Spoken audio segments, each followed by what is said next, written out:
Bonjour, soyez les bienvenus sur ce plateau et merci d'être fidèles aux enquêtes impossibles. Comme vous allez le constater, cette histoire ressemble à une longue descente aux enfers. Elle commence dans la verdoyante campagne australienne et elle se termine devant la Cour suprême, quand au terme d'un procès retentissant, le procureur compare cette histoire à la scène la plus insoutenable du film Le Parrain. Une seule différence, cette fois, les personnages sont bien réels et les conséquences de leurs actes sont indélébiles. Je travaillais à l'accueil du commissariat quand Paul Friend est venu déclarer la disparition de Paul Snabel. Monsieur Friend m'a dit qu'il était allé à une petite fête avec lui la semaine passée, qu'ils avaient tous les deux beaucoup bu. Ensuite, Paul Snabel est parti et personne ne l'a jamais revu. Il connaissait Paul depuis 6 ans. Il m'a dit que c'était quelqu'un de bien et qu'il n'avait pas d'ennemis. Et qu'il était inquiet pour lui.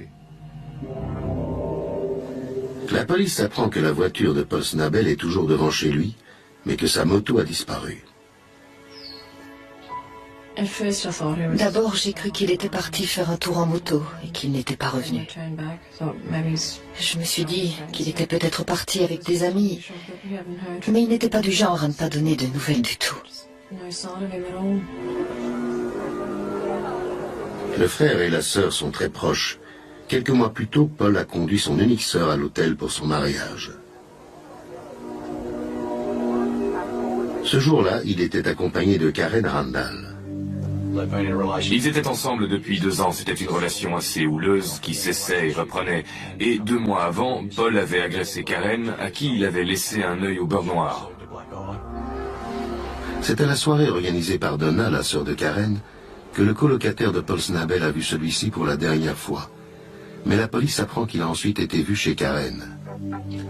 Paul et Donna s'y sont rendus après la fête. Karen allait déménager, et donc elle faisait ses cartons, et Paul était censé l'aider. Mais au lieu de ça, Paul a continué à boire. Ce qui a vraiment agacé Karen, qui lui a demandé alors de partir. À 17 h ce jour-là, il est parti avec sa moto, et c'est la dernière fois qu'il a été vu vivant.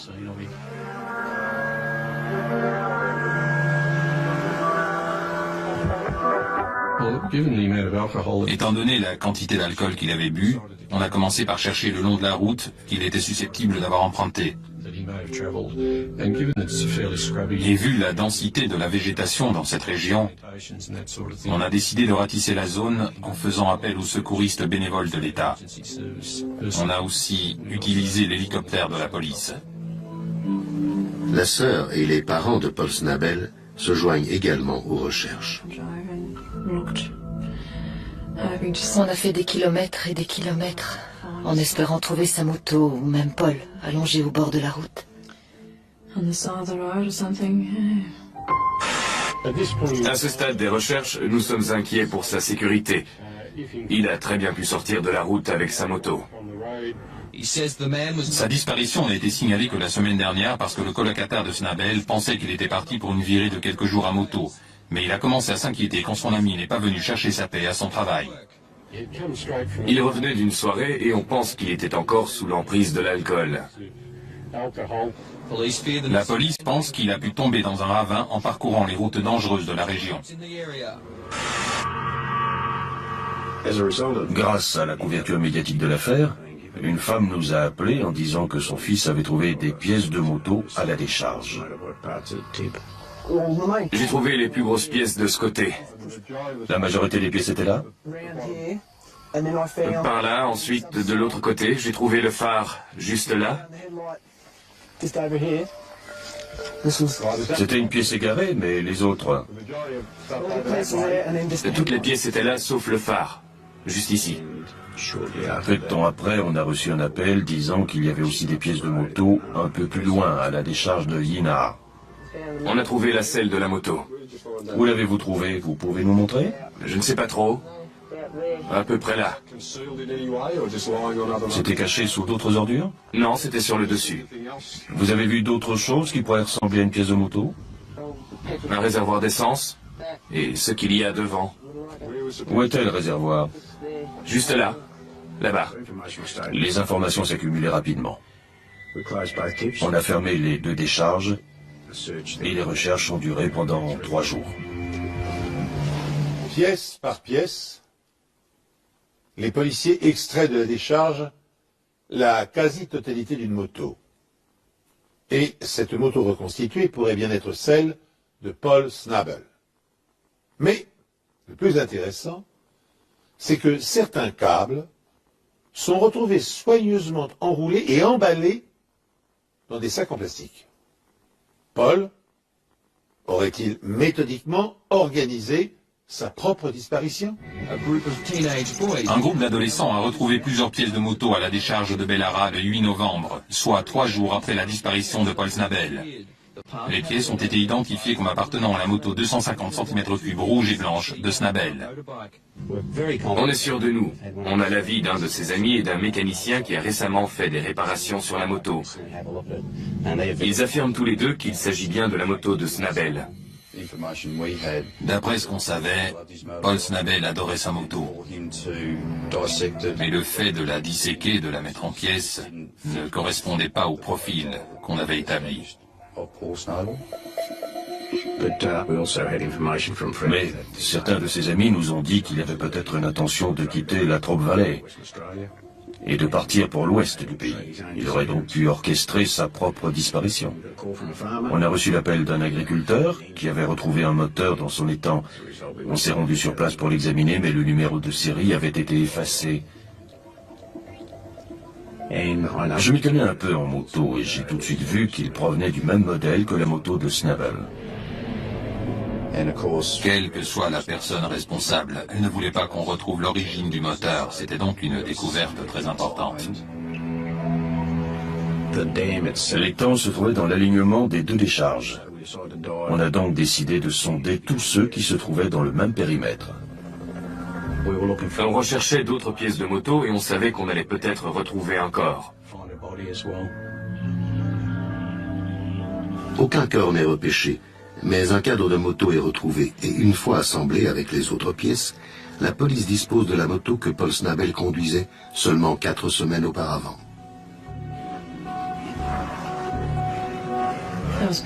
J'étais très inquiète pour lui.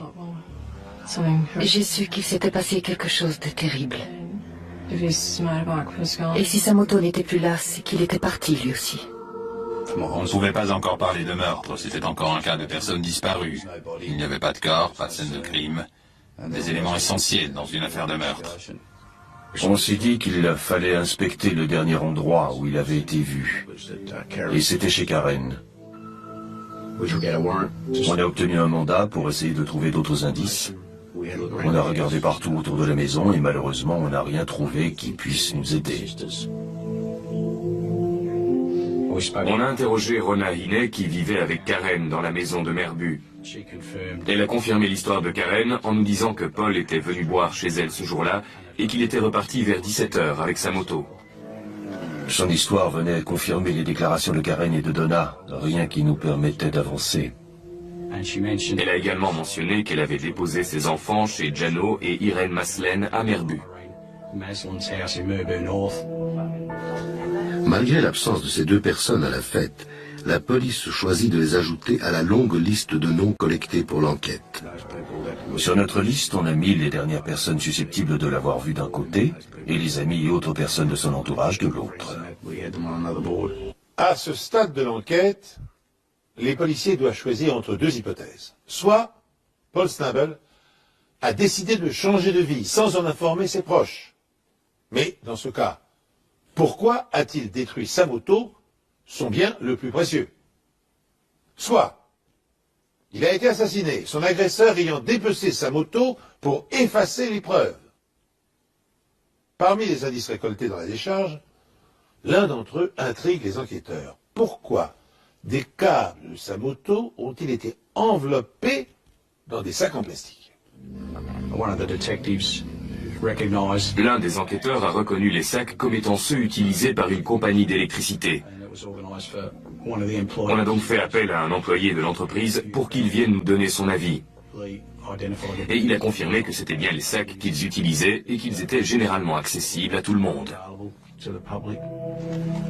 À la suite de cette information, les noms des employés sont comparés aux personnes figurant sur la liste de noms de la police. Peu de temps après, on a découvert que Jano Maslen travaillait dans cette compagnie. Jano Maslen fait partie des centaines de personnes qui travaillent à la compagnie d'électricité. Il n'a aucun casier judiciaire, mais sachant qu'Irène, sa femme, est une amie d'une connaissance de Paul, la police décide de leur rendre une petite visite. On a obtenu un mandat et on est allé chez Jano et Irène Maslen. On a parlé à Irène, qui nous a dit que la première fois qu'elle avait entendu parler de Paul Snabel et de sa disparition, c'était aux informations. Jano nous a dit que le jour de la disparition de Paul, le 5 novembre, il était chez lui en train de creuser un trou dans son jardin où ils allaient mettre une piscine. Ensuite, on a fouillé le garage et on a retrouvé des sacs plastiques provenant de la compagnie d'électricité, le même genre de sacs que ceux retrouvés dans la décharge. On a aussi remarqué qu'il y avait des câbles soigneusement enroulés et que ça ressemblait beaucoup à la façon dont les câbles retrouvés dans la décharge avaient été disposés dans les sacs. Tout était parfaitement rangé, et pour un garage c'était impeccable. Le seul endroit où on a retrouvé des résidus, c'était dans une faille par terre. J'ai prélevé la poussière qui s'était accumulée dans les failles, et j'ai trouvé des fragments de métaux et de la peinture rouge. Sur l'établi, on a aussi trouvé une lime sur laquelle il y avait de la peinture, de la même couleur que les pièces de moto, et identique à celle que j'ai retrouvée dans les failles, sur le sol.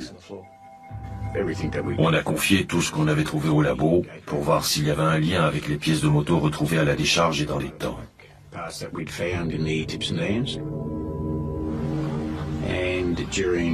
Ensuite, j'ai décidé de retourner interroger Jano et Irène Maslen pour voir s'ils pouvaient nous faire une déposition sur ce qu'ils avaient fait ce jour-là. Quand la police arrive, Jano n'est plus le même homme. Alors qu'il s'était montré plutôt coopératif la première fois, il dit à la police que sa femme et lui ne feront aucune déclaration. On a voulu retourner chez les Maslen pour insister et obtenir une déclaration de Jano et d'Irène. Quand on est arrivé, il n'y avait personne. On a interrogé Rona et elle nous a dit qu'ils étaient partis pour les vacances de Noël, mais qu'elle ne savait pas quand ils rentraient exactement. En quelques jours, les policiers ont rassemblé suffisamment d'indices pour penser que Paul Snabel n'a pas disparu volontairement, mais qu'il a été assassiné. Et Jano Maslen est devenu leur principal suspect. Les sacs en plastique retrouvés chez lui, identiques à ceux de la décharge. Les traces de peinture rouge vues dans son atelier. Son refus de répondre aux questions des policiers et sa brusque disparition l'accusent. Tandis que les Maslen sont activement recherchés, les enquêteurs apprennent que Karen, l'ex-petite amie de Paul, vient d'être admise dans une clinique pour soigner un état dépressif. La jeune femme a-t-elle cédé à la pression? À moins qu'elle ne soit impliquée dans le drame d'une manière ou d'une autre. La relation entre Karen Randall et Paul Snabel a toujours été mouvementée. Au moment de sa disparition, ils ne vivent plus ensemble. Karen est pourtant l'une des dernières personnes à l'avoir vue. Quand on est allé voir Karen à l'hôpital, elle était très fragile moralement. On ne croyait pas à son implication dans la disparition de Paul, mais on sentait qu'elle en savait plus que ce qu'elle voulait bien nous dire. Quand on a interrogé Karen, on lui a parlé des progrès de l'enquête. Et c'est à ce moment-là qu'elle a craqué et fondu en larmes, en nous disant qu'elle avait menti dans sa première déclaration. La première fois, elle nous avait dit que Donna, Rona et elle se trouvaient chez Rona avec Paul. Mais ce qu'elle ne nous a pas dit, c'est qu'il y avait aussi Irène. Karen nous a confié que Paul grinçait des dents, comme quelqu'un qui avait pris des amphétamines. Et il commençait à devenir un peu entreprenant avec elle. Il lui caressait le dos, et elle aurait confié à Irène qu'elle détestait ça. Elle a ajouté qu'elle était partie avec Donna, et que Paul était resté avec Irène et Rona. Le lendemain, Karen et Donna sont allés chez Irène. Cette dernière a pris Karen à part pour lui dire que Paul ne lui causerait plus jamais d'ennui.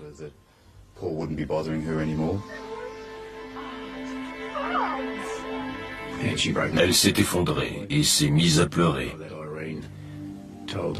Irène lui a dit qu'elle devait se contrôler, sans quoi elle risquait d'avoir des problèmes.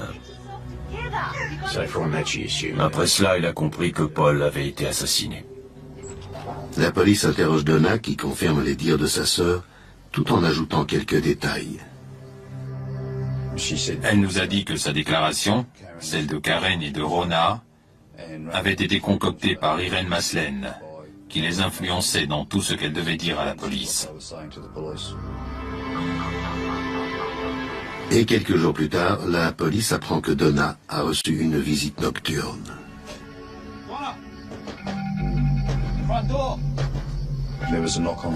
Quelqu'un a frappé à la fenêtre de sa chambre et lui a dit qu'il était venu la chercher à la demande d'Irène. Bien, on va à Geelong. Quoi? Maintenant? Ouais.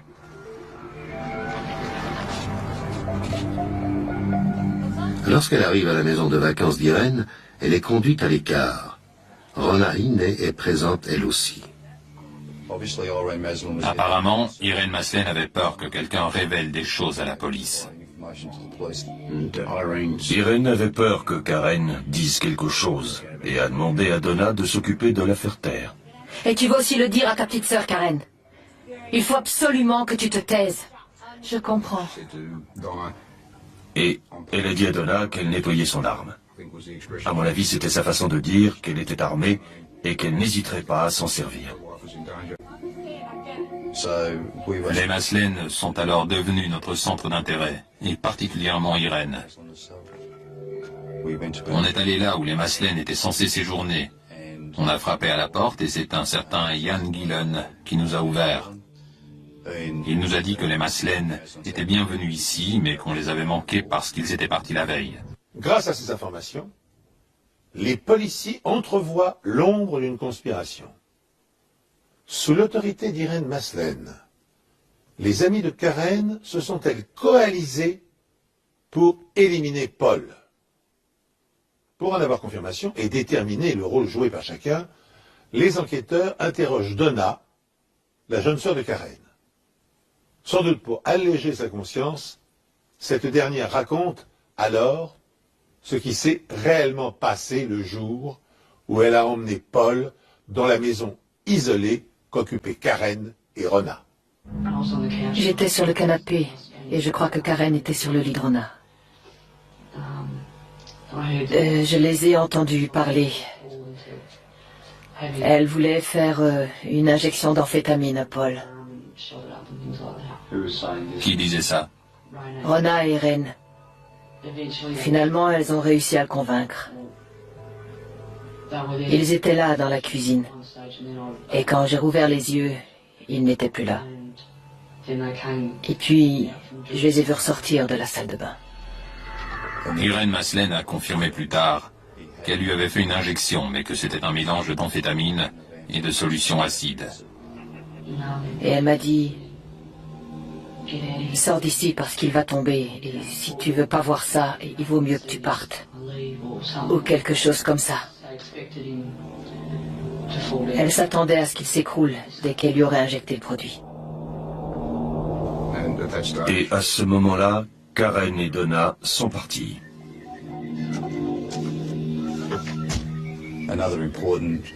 L'autre information importante que Donna nous a fournie ce jour-là, c'est que le canapé qui se trouvait chez les Hiney avait été vendu. Et j'ai découvert plus tard que c'était parce qu'il y avait des taches dessus. Et je suppose que c'était des traces de sang. On vous a dit quel genre de tache c'était? Non, on m'a juste dit qu'elles n'avaient pas réussi à les enlever et qu'elles avaient décidé de se débarrasser du canapé. Je suppose que c'était du sang. Quand on a su que le canapé avait été vendu, on a retrouvé la personne qui l'avait racheté et on l'a récupéré pour l'examiner. Ce qui nous a permis de confirmer la présence de sang dessus. J'arrive pas à imaginer ce qu'ils lui ont fait. Ils ont dû le frapper ou quelque chose comme ça. À ce stade, l'enquête avait fait un grand bond en avant. On savait avec certitude qu'Irène Maslen était impliquée et qu'elle avait probablement blessé, voire tué Paul Snabel. Rona Hine faisait aussi partie de nos principaux suspects. Mais on ne savait pas où les trouver, ni à quel moment on allait pouvoir les coincer. La police est convaincue de la culpabilité d'Irène Maslen et de Rona Hine dans la disparition de Paul Snabel. Mais les deux femmes, ainsi que le mari d'Irène, sont pour le moment introuvables. Lorsque les enquêteurs avaient voulu voir les Maslen, ils avaient fait la connaissance de Jan Gillon. À ce moment-là, il avait peu de choses à dire. Mais Jan Gillon les recontacte par la suite pour leur dire qu'il se trouvait avec les Maslen le jour de la disparition de Paul. Il nous a dit qu'il était présent chez les Maslen le 5 novembre pour creuser les fondations de la piscine. Et ça vous a pris une bonne partie de la journée? Oui. Mais à un moment, Jano Maslen a quitté la maison pour revenir 2 heures plus tard, avec une remorque transportant une moto. Elle a dit qu'il fallait la démonter. Qui a dit ça? Irène, Et qui a participé à ce démontage? Jano, Irène, Rona et moi. On vous a dit d'où venait cette moto et pourquoi il fallait la démonter? Non, on m'a juste dit qu'il fallait la démonter et s'en débarrasser. Il montre ensuite à la police l'endroit où les pièces de moto ont été éparpillées. Que s'est-il passé ici?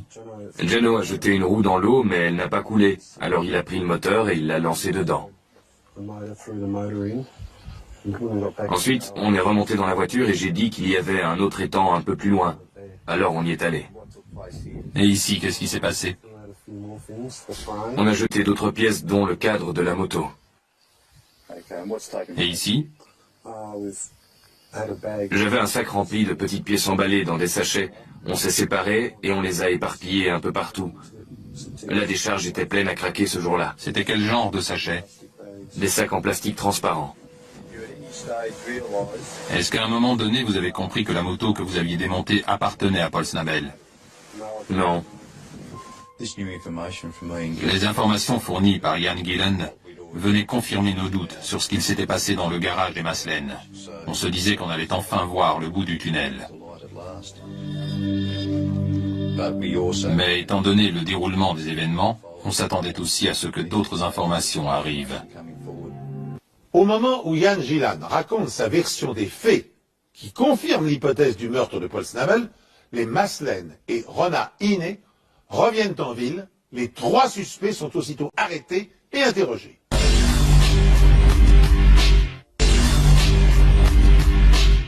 Au moment où Jan Gillon raconte sa version des faits, qui confirme l'hypothèse du meurtre de Paul Snabel, les Maslen et Rona Hine reviennent en ville. Les 3 suspects sont aussitôt arrêtés et interrogés.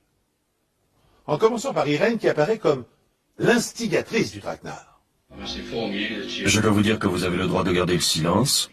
Tout ce que vous direz pourra être retenu contre vous, vous comprenez? Oui. Je dois aussi vous informer des droits suivants. Vous pouvez contacter ou essayer de contacter un ami pour l'informer de votre situation. Oui. Et vous pouvez aussi joindre un avocat. En plus d'un ami? Oui, c'est bien clair?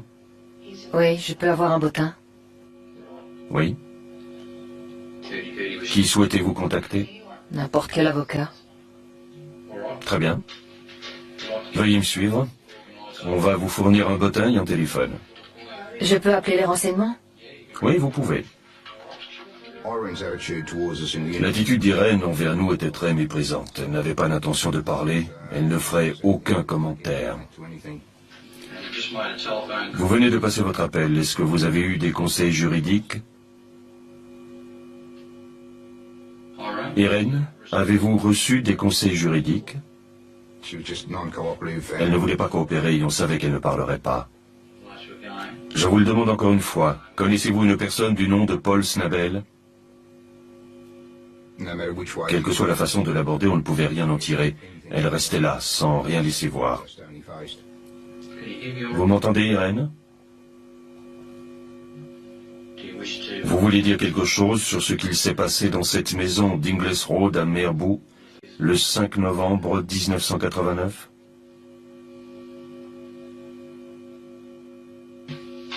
Irène, vous êtes en état d'arrestation pour le meurtre de Paul Snabel le 5 novembre 1989.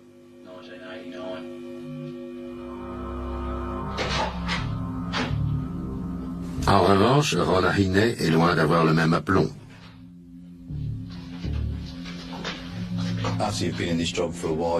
À force de faire ce travail, vous commencez à avoir l'habitude d'interpréter le langage du corps et de lire dans le comportement des gens. Et le comportement de Rona Hinney nous disait qu'on avait peut-être touché le gros lot avec elle. On voyait très bien qu'elle était inquiète parce qu'elle ne savait pas ce qu'on savait sur cette histoire et sur son implication dans le meurtre de Paul Snabel. Vous connaissez un certain Paul Snabel? Oui, Et comment le connaissez-vous? par Karen Randall, mon ex-colocataire. Concernant le 5 novembre, vous vous souvenez de ceux qui sont venus chez vous? Oui, C'était qui? Donna et Paul. Et que s'est-il passé quand Donna et Paul sont arrivés? On a bu un café. Rona était très nerveuse et très inquiète en voyant sa première déclaration sur le bureau. Cette déclaration est-elle exacte? Je n'ai pas de commentaire à faire dessus. Pas de commentaire. Non. Et est-ce qu'il y a une raison pour que vous ne vouliez pas faire de commentaire sur la déclaration que vous avez faite à la police? Non, pas vraiment. Peu de temps après cet interrogatoire, Rona est venue parler à l'inspecteur John Rawlinson et à moi-même pour nous dire que Ian Gillan était bien plus impliqué qu'il ne nous l'avait laissé entendre. Après des mois de mystère autour de la disparition de Paul Snabel, Irène Mazelen, son mari Ian Alfred et leur ami Rona Hinney ont été arrêtés la nuit dernière pour meurtre. Interrogé peu de temps après son arrestation, Rona Hinney, l'ex-colocataire de Karen, décide qu'elle ne paiera pas seule pour le meurtre de Snabel. Elle désigne alors un conspirateur qui ne figurait pas jusqu'à présent sur la liste des suspects. Ian était à la porte avec une batte de baseball. Rona déclare à la police que Ian Gillan n'a pas uniquement participé au démontage de la moto et à la dissimulation des pièces dans les décharges locales. J'aimerais parler avec vous du meurtre de Paul Joseph Snabel. Vous connaissez Paul Snabel? Oui. Comment le connaissez-vous? Je l'ai rencontré le 5 novembre chez Rona. Dans le canapé, il y avait un homme que je ne connaissais pas, on me l'a présenté, il s'appelait Paul Snabel. Rona nous a proposé un verre qu'on a accepté, et puis Rona et Irène sont allés dans la cuisine. Je les ai suivis, et Irène a dit « Cet homme doit partir, Yann. Tu veux bien l'assommer pour moi ?» Je ne savais pas comment le prendre. On est revenu avec nos verres. Ian Gillan ne savait plus ce qu'il devait faire. Il s'est levé pour ramener son verre à la cuisine et c'est là qu'Irène l'a interpellé pour lui demander s'il était décidé à le faire. J'ai repéré la batte de baseball. Elle était contre le mur, comme ça. Que s'est-il passé Je ensuite? suis resté planté là pendant au moins 5 à 10 minutes, parce que je ne voulais pas le faire. À quoi vous pensiez à ce moment-là? Je me disais que je ne pouvais pas le faire, que je n'avais pas envie de le faire. Ian était debout à côté de la porte avec une batte de baseball et j'ai quitté la pièce pour aller dans la chambre de mon fils où je suis resté un petit moment. Irène est entrée et je lui ai dit qu'il valait peut-être mieux que Ian emmène Paul dehors, qu'il lui mette une correction et le renvoie chez lui. Et ensuite? Je suis entré dans la pièce avec la batte de baseball vers le bas, comme ça.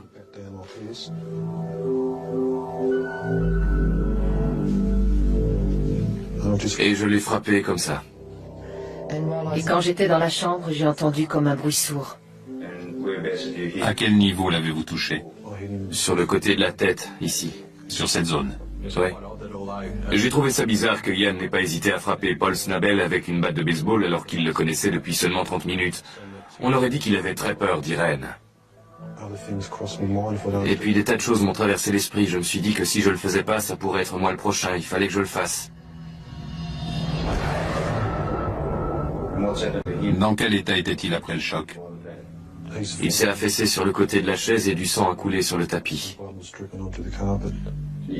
Montrez-moi à quel endroit le sang coulait. À peu près là. Comme il n'y avait pas de tache apparente, on a soulevé la moquette et en dessous il y avait ce qui pouvait être du sang. On a tout de même fait un test qui a confirmé qu'il s'agissait bien de sang. Et en regardant d'un peu plus près les chaises du salon, on a retrouvé une autre tache sur l'un des accoudoirs. Le sang est humain, mais en 1990, en l'absence de test ADN, il est impossible de savoir s'il s'agit de celui de Paul Snabel. Mais cet indice prouvait que le meurtre avait bien eu lieu dans cette partie de la maison.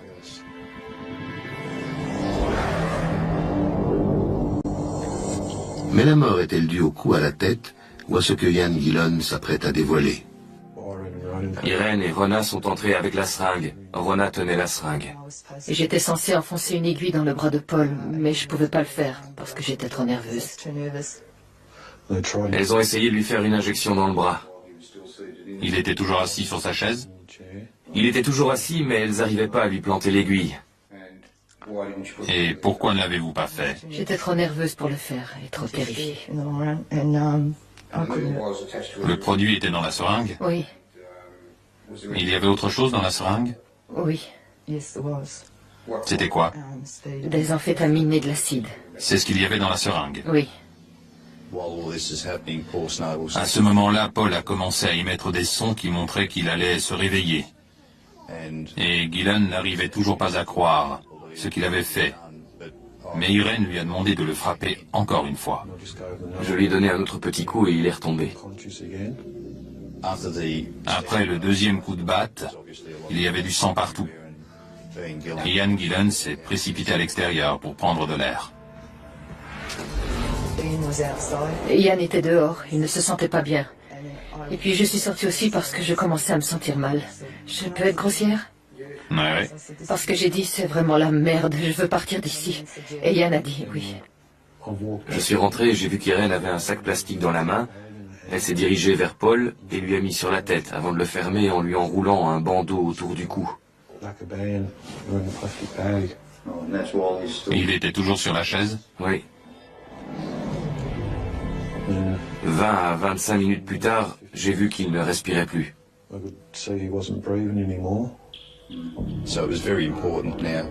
À ce stade, il fallait qu'on retrouve le corps pour confirmer cette version et déterminer la cause de la mort. Déterminé à aller jusqu'au bout dans sa confession, Rona Hiney parle de ce qu'Irène et elle ont fait du corps. On a roulé jusqu'à un endroit appelé Shady Creek, mais je n'y étais jamais à l'avant. Et c'est là que vous avez trouvé le bon endroit. Oui, on a roulé quelque temps. Le corps de Paul était dans la voiture? Oui, Où? sur la banquette arrière. Vous l'aviez couvert? Je crois que c'était une bâche. Et comment vous l'avez sorti de la voiture? Irène m'a demandé de l'aider, alors je me suis approchée, mais je me sentais pas bien. Alors je suis revenue près de la voiture où je suis restée quelques minutes. Il y avait des branches et je n'ai pas vraiment vu ce qui s'était passé après ça.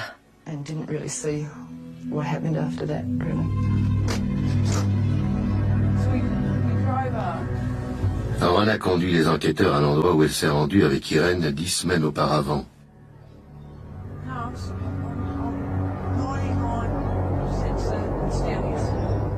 Avouez que cette scène de crime est proprement hallucinante.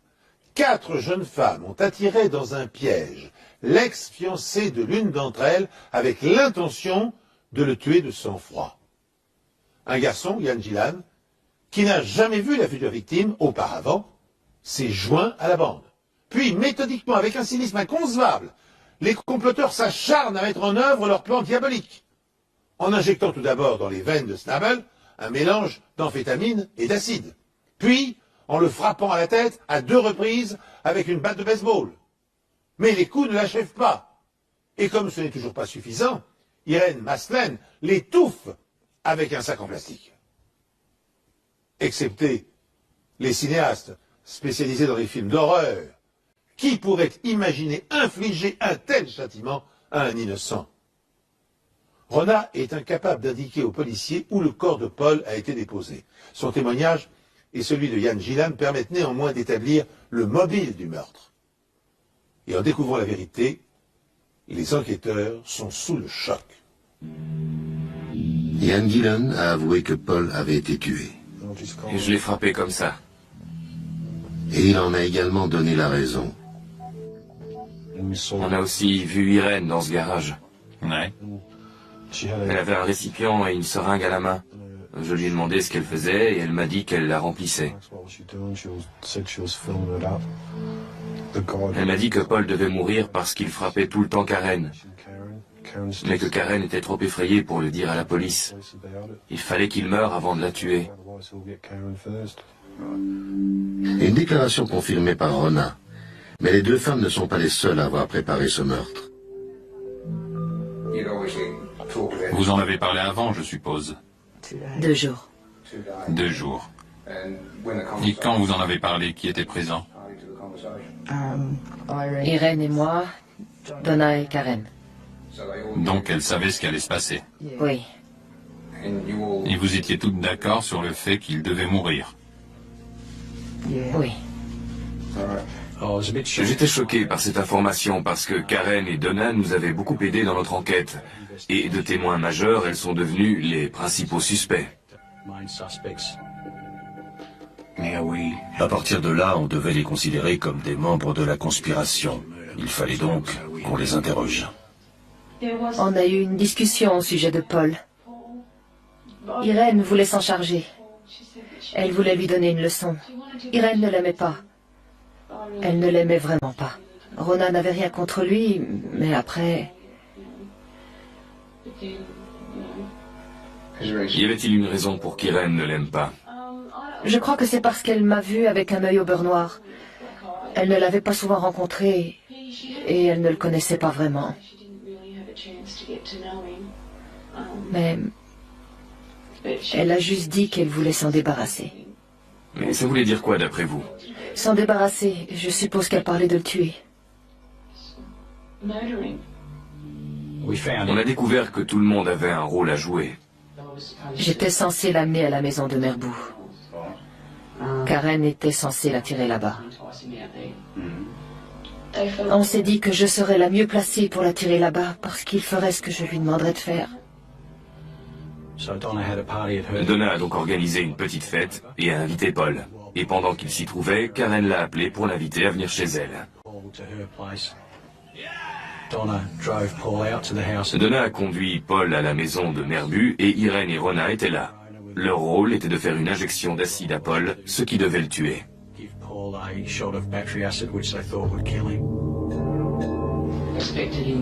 Je m'attendais à ce qu'il s'écroule dès l'instant où il aurait mis ce truc dans son bras, mais il allait bien. Il s'est rapidement retrouvé dehors, à se balader partout, et même à monter sur sa moto. Après, je l'ai vu se diriger vers le garage, et je voyais qu'il n'arrivait plus à avancer, et qu'il ne maîtrisait plus grand-chose. Alors je suis rentrée et j'ai demandé à Rona ses clés de voiture parce que je voulais partir. Je tremblais. J'étais anéantie, je ne savais plus quoi faire. C'est à ce moment-là que Karen et Donna sont partis. Et quand elle a vu que l'injection ne faisait pas effet, Irène a fait appel à Jan pour frapper Paul avec une batte de baseball. Et comme il était encore en vie, Irène est intervenue en lui mettant un sac plastique sur la tête pour l'achever. Même si Paul était encore en vie au moment où Karen et Donna ont quitté la maison, elles ne pouvaient pas ignorer le sort qui l'attendait. Et elles n'ont rien tenté pour empêcher que le massacre se produise. Elles sont donc accusées de complicité de meurtre. Je ne pensais pas que ça allait vraiment arriver. Je suppose qu'après avoir entendu parler de l'acide, vous saviez ce qui arriverait à la personne à qui on injecterait ce produit. Je savais qu'elles en parlaient. Je savais que l'acide pouvait tuer. Et vous avez contacté Paul? Je crois pas. Vous ne l'avez pas appelé pour le prévenir ni alerter quelqu'un d'autre sur le fait qu'il ne devait pas se rendre à cette fête? Non, je ne l'ai pas contacté. Très bien. À ce moment-là, vous n'avez pas contacté la police, ni tenté d'alerter quelqu'un sur ce qui allait se passer après cette discussion. Non. Vous pouvez me dire pourquoi? Parce que j'avais peur. Je sais pas. Croyez-le ou non, mais j'avais peur. J'ai jamais participé à un truc pareil avant. On avait donc plusieurs personnes accusées de meurtre, mais on n'avait toujours pas de corps. Et bien sûr, il fallait absolument qu'on le retrouve pour rassembler les preuves scientifiques nécessaires pour confirmer la version des événements.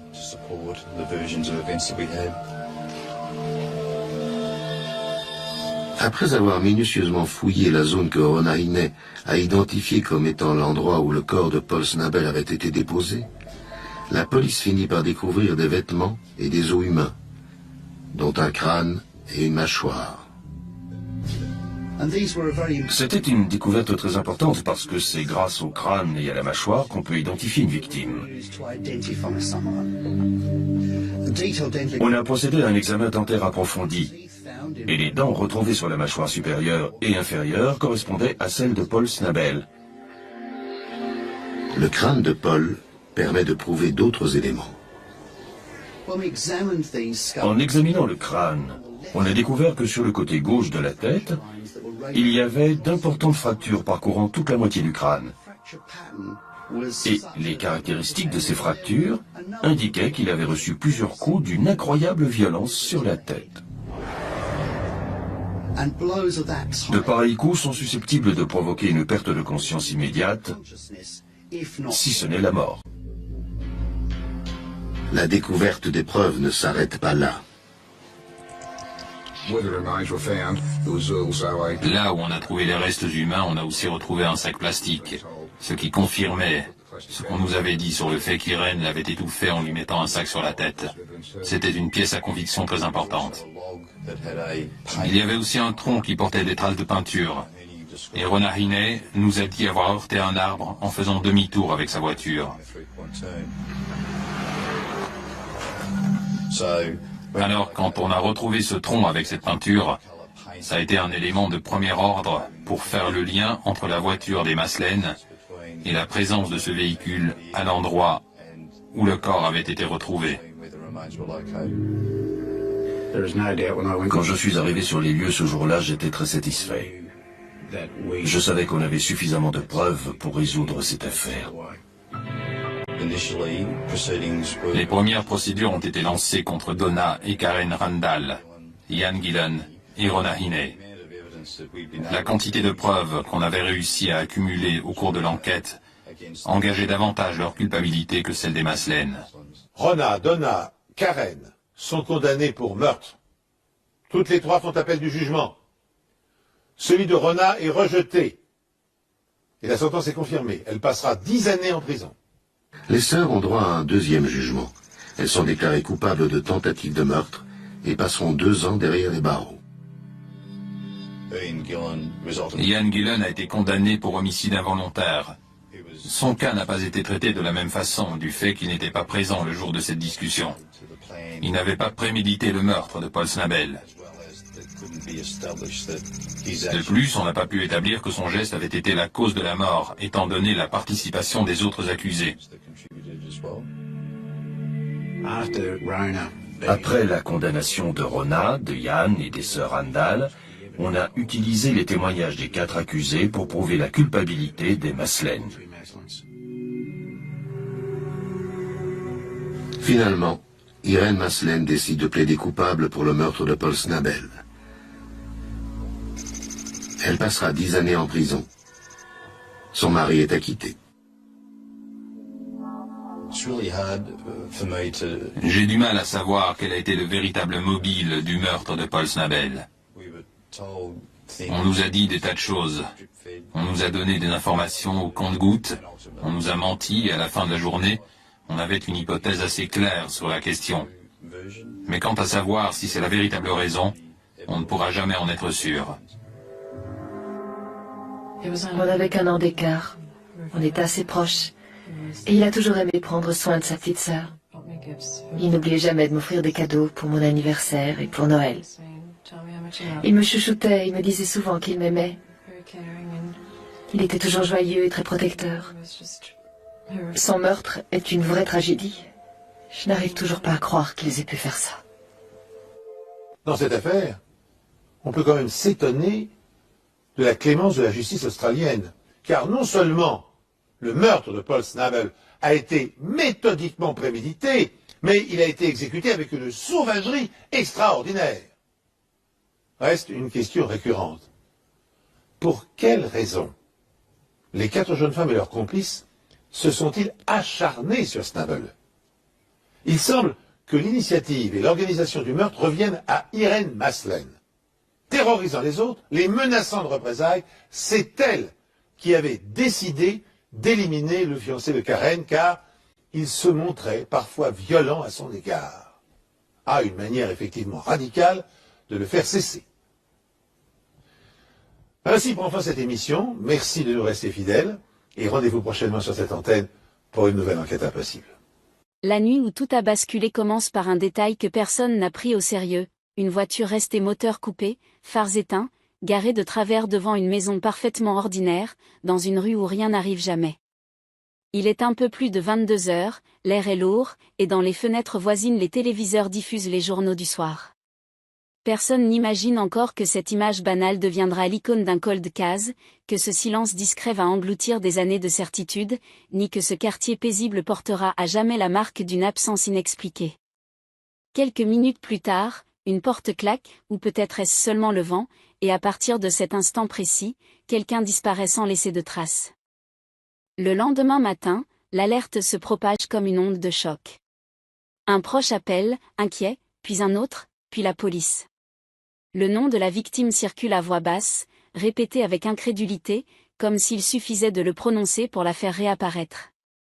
On décrit une personne sans histoire, intégrée, connue pour sa ponctualité presque maniaque, incapable de ne pas prévenir. Les enquêteurs arrivent, notent l'heure, examinent la voiture, constatent l'absence de lutte évidente, pas de sang, pas de vitre brisée. Juste cette impression dérangeante que quelque chose cloche, que la scène est trop propre, trop calme, presque mise en scène. Très vite, le mot surgit dans les conversations, disparition mystérieuse. Les premières heures sont décisives, répètent les manuels. Les policiers interrogent les voisins, inspectent les poubelles, scrutent les trottoirs à la recherche d'un indice tombé dans la précipitation. On évoque un rendez-vous, une dispute récente, une dette imaginaire. Chaque piste semble plausible et s'effondre aussitôt. Les proches se rassemblent devant la maison, incrédules, oscillant entre l'espoir et la panique. Les journalistes arrivent, caméras braquées, phrases calibrées, une communauté sous le choc, une disparition sans explication. En quelques heures, l'affaire quitte l'intimité du quartier pour s'étaler sur les écrans nationaux. Puis vient la découverte qui glace tout le monde. Un objet personnel retrouvé à quelques kilomètres, posé là comme un message muet. Ni enterré, ni dissimulé. Juste abandonné. Les enquêteurs parlent de manœuvres de diversion, les médias de manaises troublantes. Le public commence à comprendre que cette histoire ne se résoudra pas rapidement. Les familles apprennent à reconnaître le jargon policier, à lire entre les lignes lors des conférences de presse où l'on promet de ne négliger aucune piste. Les jours passent, puis les semaines, et chaque matin sans nouvelles est une défaite silencieuse. L'enquête s'enlise dans une forêt de possibilités contradictoires. Un témoin affirme avoir vu une silhouette cette nuit-là, un autre jure avoir entendu un cri, puis se rétracte. Les horaires ne coïncidant pas, les descriptions se contredisent. Les téléphones sont analysés, les relevés bancaires disséqués, les habitudes reconstruites minute par minute. Tout est examiné, retourné, disséqué, jusqu'à l'obsession. Pourtant, rien ne mène à une conclusion claire. L'absence devient un personnage à part entière, pesant, oppressant, impossible à ignorer. Au fil des mois, la ferveur médiatique retombe. Les caméras s'éloignent, les titres se font plus courts, puis disparaissent. Pour les proches, le temps se fige. Chaque appel inconnu fait sursauter, chaque bruit de pas devant la maison ravive l'espoir. La police réduit les effectifs dédiés au dossier, officiellement pour optimiser les ressources. Officieusement, parce que l'enquête n'avance plus. Le terme redouté s'installe peu à peu, cold case. Une affaire classée sans réponse, mais jamais oubliée. Les années passent et la ville change. De nouveaux commerces ouvrent, des enfants grandissent, des voisins déménagent. Pourtant, le souvenir de la disparition flotte toujours, comme une rumeur persistante. On évite certaines rues la nuit, on ferme les portes un peu plus tôt. Dans les conversations, le nom de la victime revient parfois, suivi d'un silence gêné. Les anciens racontent aux nouveaux résidents ce qui s'est passé, comme une légende urbaine ancrée dans le réel. L'affaire devient un mythe moderne, nourri de spéculations et de théories. Dans les archives de la police, le dossier s'empile parmi d'autres chemises jaunies. Des photos en noir et blanc, des rapports détaillés, des cartes annotées à la main. Chaque document témoigne d'un espoir ancien, d'une piste abandonnée. De temps à autre, un nouvel inspecteur ouvre le dossier, relit les notes, tente de voir ce que ses prédécesseurs ont manqué. Presque toujours, il le referme avec la même frustration. L'absence de preuves définitives est une prison sans barreaux. Pourtant, le cold case refuse de mourir.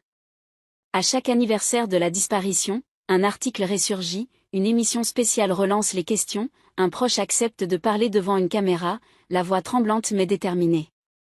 On évoque de nouveaux outils, de nouvelles méthodes, la promesse que la science finira par parler. ADN, recoupement numérique, analyse impossible à l'époque des faits. L'espoir se réinvente, fragile mais tenace. Dans l'ombre, certains détails continuent de déranger les enquêteurs. Des incohérences jamais expliquées, des témoignages trop parfaits pour être honnêtes, des silences qui en disent long. La nuit de la disparition est réexaminée encore et encore, comme un film que l'on rembobine à l'infini. Chaque seconde compte, chaque angle est scruté. Pourquoi cette voiture? Pourquoi cet objet retrouvé? Pourquoi ce trou béant dans la chronologie? Les questions s'accumulent, les réponses se dérobent. Puis, sans prévenir, quelque chose change. Un signal faible, presque imperceptible, surgit des archives. Un nom oublié, une déclaration mal interprétée, un détail que personne n'avait jugé digne d'intérêt. Pour la première fois depuis longtemps, l'enquête frissonne. Les policiers parlent prudemment d'une « piste sérieuse ». Les proches n'osent pas y croire. Trop de faux espoirs ont déjà brisé leur confiance. Pourtant, au fond d'eux, une certitude renaît, l'histoire n'est peut-être pas terminée. À ce stade, personne ne parle encore d'arrestation. Rien n'est confirmé, rien n'est public. Mais dans les bureaux feutrés, les téléphones recommencent à sonner tard le soir. Les dossiers ressortent des étagères, la poussière est soufflée, les photos réexaminées à la loupe. Le cold case, longtemps figé, recommence à respirer. Et avec lui, l'angoisse, l'attente, la peur de découvrir enfin la vérité. Dans le quartier où tout a commencé, certains ressentent une étrange impression de déjà-vu. Les nuits semblent plus longues, les ombres plus épaisses. Les habitants se demandent si le passé est sur le point de refaire surface, s'il va frapper à leur porte avec la violence d'un souvenir qu'on croyait enterré.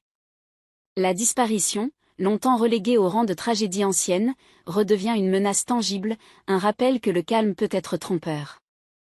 Ce premier frémissement ne résout rien, mais il fissure le mur du silence. Il annonce que les années n'ont pas effacé les questions, seulement retardé les réponses. Le cold case, classé depuis si longtemps, refuse de rester dans l'oubli. Et tandis que l'enquête s'ébranle à nouveau, une certitude s'impose, ce qui va suivre ne laissera personne indemne, ni les enquêteurs, ni les proches, ni la nation entière qui s'apprête, sans encore le savoir, à revivre le choc d'une affaire jamais vraiment close. La reprise de l'enquête commence sans annonce officielle, presque en catimini, comme si le passé devait être approché à pas feutrés pour ne pas se dérober. Un petit groupe d'enquêteurs est discrètement réaffecté au dossier, pas de conférence de presse, pas de promesses spectaculaires, seulement des heures tardives passées à relire des procès-verbaux oubliés.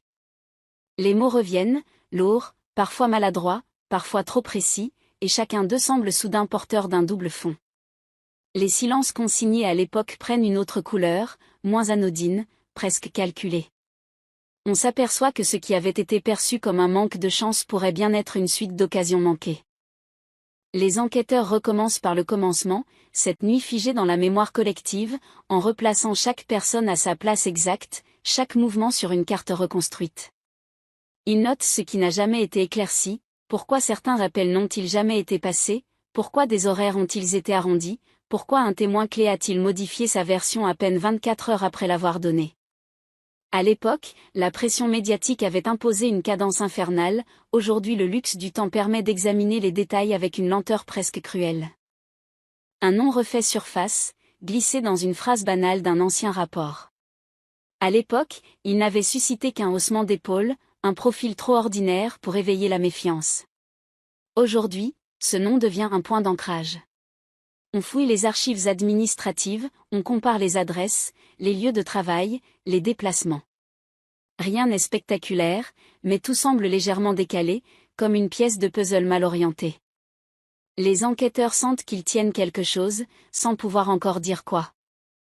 Dans la famille de la victime, l'atmosphère change subtilement. Un appel inattendu, une demande d'information, un rendez-vous discret au commissariat. On évite les mots trop forts, on parle de vérification de routine, mais les regards trahissent l'enjeu. Les proches oscillent entre la méfiance et l'espoir, conscients que chaque relance ravive des blessures jamais refermées.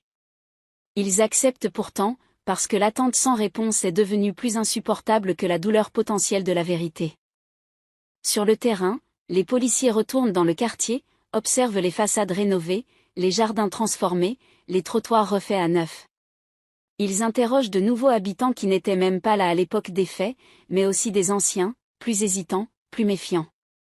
Certains se souviennent soudain de détails qu'ils n'avaient jamais jugés importants, une voiture stationnée trop longtemps, une lumière allumée tard dans la nuit, une conversation entendue par hasard. La mémoire est capricieuse, mais parfois, elle se réveille avec une précision troublante. Les techniques ont évolué, et avec elles, la manière de lire les preuves. Des objets conservés pendant des années sont ressortis de leur scellé, manipulés avec une prudence quasi religieuse. Des traces invisibles autrefois deviennent exploitables. Les experts parlent de probabilité, de correspondance, de profil. Les enquêteurs écoutent, conscients que la science ne livre jamais de certitudes absolues, seulement des faisceaux d'indices. Mais dans une affaire où tout manquait, même une lueur est précieuse. À mesure que les analyses avancent, une chronologie alternative se dessine. Elle contredit certains récits admis depuis des années, remet en cause des alibis considérés comme solides. Les enquêteurs comprennent que la nuit de la disparition a peut-être été beaucoup plus longue, plus complexe, que ce que l'on avait raconté. Les heures se déplacent, les trajectoires se croisent différemment. La certitude que quelqu'un sait quelque chose s'impose, presque oppressante. Les médias commencent à sentir le frémissement. Quelques lignes dans la presse locale évoquent une réactivation du dossier. Rien de plus. Mais pour ceux qui ont suivi l'affaire dès le début, c'est suffisant pour allumer la flamme. Les forums s'animent, les théories refont surface, parfois délirantes, parfois étrangement lucides. La communauté se divise entre ceux qui veulent croire à une résolution prochaine et ceux qui redoutent une nouvelle désillusion. Dans les bureaux des enquêteurs, la tension monte. Chaque découverte est immédiatement confrontée à la peur de se tromper, de construire un château de cartes sur une interprétation fragile. Le passé a appris la prudence. Pourtant, les recoupements se multiplient. Un témoignage tardif correspond à une donnée technique récemment exploitée. Un déplacement ignoré à l'époque devient soudain central. L'idée que la vérité était là, à portée de main, mais dissimulée par le bruit et la précipitation, est à la fois stimulante et accablante. Un ancien témoin est recontacté. Sa voix a changé, plus lente, plus grave. Il hésite, se souvient, se contredit, puis se corrige. Il admet avoir tué certaines choses, par peur, par loyauté mal placée, ou simplement parce qu'il ne voulait pas être mêlé à une histoire trop lourde. Ces mots ne sont pas une confession, mais ils ouvrent une brèche. Les enquêteurs notent chaque phrase, conscients que la vérité se cache souvent dans les marges, dans ce qui n'est pas dit. La famille apprend que le dossier n'est plus figé.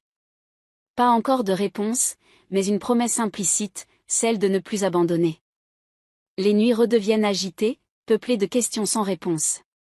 Et pourtant, une étrange énergie circule, comme si l'attente prenait enfin un sens.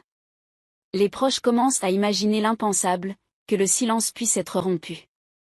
Dans le quartier, les rumeurs reprennent. Certains habitants se demandent si quelqu'un qu'ils croisent depuis des années pourrait être lié à l'affaire. D'autres se replient, craignant que la vérité ne soit trop proche, trop dérangeante. Le passé, longtemps enfoui, refait surface avec une brutalité inattendue. Les rues familières semblent soudain chargées de secrets. Les enquêteurs, eux, avancent sur un fil. Chaque pas peut déclencher une avalanche médiatique ou s'effondrer dans le néant. Ils savent que la moindre erreur pourrait discréditer des années de travail renouvelé. Mais ils savent aussi que l'inaction n'est plus une option. Le cold case, longtemps relégué au rang de tragédie insoluble, a repris une place centrale, exigeante, presque tyrannique. À la fin de cette phase, rien n'est encore résolu, mais l'équilibre a changé. Les certitudes anciennes vacillent, les hypothèses se réorganisent. L'affaire n'est plus un souvenir lointain, mais une enquête vivante, palpitante, prête à basculer. Et dans l'ombre, une question obsédante s'impose à tous ceux qui suivent le dossier: si la vérité est enfin à portée de main, qu'est-ce qu'elle va révéler, et qui va en payer le prix lorsque le silence, si longtemps protégé, sera définitivement brisé. La bascule s'opère au moment où l'enquête cesse d'être une simple relecture du passé pour devenir une confrontation directe avec le présent. Les enquêteurs comprennent que le cold case ne vit pas seulement dans les archives, mais dans les gestes quotidiens de ceux qui ont continué leur vie en pensant que le temps avait tout effacé. Une série de convocations est lancée, discrète, ciblée, presque chirurgicale. Les visages se succèdent dans les salles d'audition, certains fermés, d'autres trop coopératifs. Chaque regard, chaque pause, chaque hésitation est désormais interprétée comme un signal potentiel. La chronologie révisée impose un changement de perspective brutal. La nuit de la disparition n'est plus un point figé, mais une succession de micro-événements où chaque minute compte. Les enquêteurs déplacent les curseurs, étirent les horaires, remettent en cause des certitudes admises depuis des années. Ils s'aperçoivent qu'un créneau d'à peine 20 minutes, longtemps considéré comme insignifiant, concentre désormais une densité inquiétante. C'est là que les versions divergent, que les alibis deviennent flous, que les téléphones cessent soudain de répondre. Un appel ancien refait surface, enregistré mais jamais pleinement exploité. À l'époque, il avait été jugé trop confus, trop tardif. Aujourd'hui, il résonne autrement. La voix est nerveuse, le ton maladroit, comme quelqu'un qui parle sans vouloir trop en dire. Les mots sont banals, mais le rythme trahit une tension profonde. Les enquêteurs écoutent en boucle, notent les respirations, les silences, les corrections. Ils se demandent pourquoi cet appel n'a jamais été confronté à d'autres éléments, pourquoi il a glissé dans l'oubli. La piste principale se précise, mais elle reste fragile. Un individu, présent à la périphérie de l'enquête depuis le début, passe du statut de figurant à celui de possible pivot. Rien de spectaculaire, aucun aveu, aucune preuve directe. Seulement une accumulation de détails discordants. Des horaires changeants, des souvenirs flous, des justifications trop bien préparées. Les enquêteurs savent que ce genre de profil est dangereux, parce qu'il peut être aussi bien un simple témoin maladroit qu'un acteur clé parfaitement conscient de ses actes. Dans la famille de la victime, la tension devient presque insoutenable. On leur parle désormais de « personne d'intérêt », une expression prudente, chargée de sous-entendus. Les proches sentent que quelque chose de grave se rapproche, sans savoir si cela apportera le soulagement ou un choc irréversible. Les nuits sont courtes, les conversations hachées, les regards lourds de questions. L'attente, autrefois passive, devient active, presque douloureuse. Les médias flairent le tournant. Les demandes d'interviews se multiplient, les rédactions préparent des dossiers spéciaux, prêts à être publiés au moindre signe. Les enquêteurs resserrent les rangs, conscients que la moindre fuite pourrait compromettre des mois de travail. La pression est constante, étouffante. Chaque décision est pesée, chaque mot mesuré. Le cold case est en train de redevenir une affaire nationale, et tout le monde le sent. Sur le terrain, de nouvelles vérifications sont lancées. Des lieux autrefois jugés secondaires sont fouillés à nouveau, parfois pour la 3e ou la 4e fois. La technologie permet aujourd'hui de lire le sol, les murs, les objets avec une précision inédite. Les experts parlent de traces résiduelles, de probabilités infimes mais significatives. Rien n'est garanti, mais chaque résultat positif, même partiel, renforce l'idée que la vérité a laissé des empreintes, aussi ténues soient-elles. Un témoignage tardif vient bouleverser l'équilibre précaire de l'enquête. Une personne qui s'était tue pendant des années accepte enfin de parler. La raison importe peu, culpabilité, peur dissipée, besoin de se libérer. Ce qui compte, ce sont les mots, lourds, hésitants, parfois contradictoires, mais porteurs d'une cohérence nouvelle. Le récit ne répond pas à toutes les questions, mais il relie des points jusque-là isolés. Les enquêteurs sentent que le puzzle commence à prendre forme.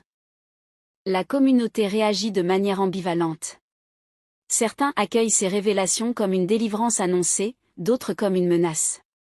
Les conversations se font plus discrètes, les regards plus soupçonneux. On se demande qui savait quoi, qui a protégé qui, et pourquoi.